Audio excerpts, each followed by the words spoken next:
So this question came in, and it's an important one as the right kicking technique is a necessary part of Savate. You join John and me at the London Savate Club and we're going to go through it for you. I have one about the toe kicks.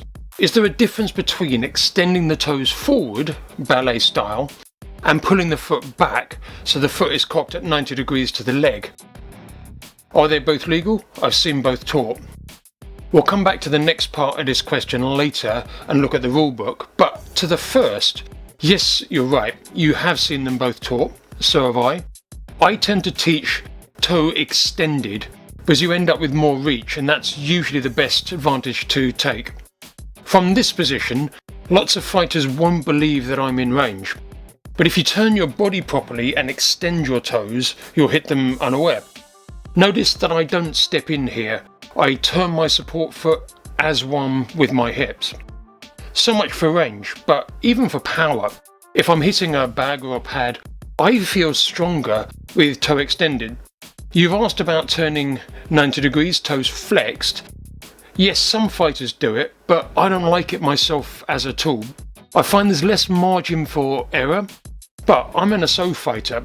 I'd love it if some of my Savate combat colleagues will get involved in the discussion to say which way they do this. I do use the 90-degree angle to save my own foot from damage. If you spread your foot over your opponent's forearm and elbows, you'll end up hurting yourself. Anyone who has sparred in any kicking art probably knows what I'm talking about. You feel almost sick if you hit with this part of your shoe, your foot, on top of an elbow or forearm. The nerves will give you real grief. That is why I arm my kicks or chamber them.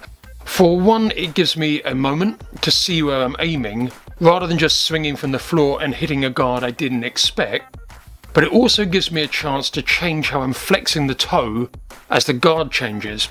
And when we look at the rule book later, you'll see you're obliged to make this kind of preparation for the kick. You'll see that if my opponent guards just as I arm it, then I know where to hit and where to avoid. So I do flex my toe to avoid hurting my foot, but the same action is ensuring that I score a point or I get through to my opponent. Let's go back to the question, because this is where piqué comes in. I've heard the toe kicks called piqué, but I'm not very familiar with this word. I'm wondering if it's a term for all toe kicks. Piqué, with the accent, means stung, and if you hit and release, even with hardly any power with a boot, you can take someone else's breath.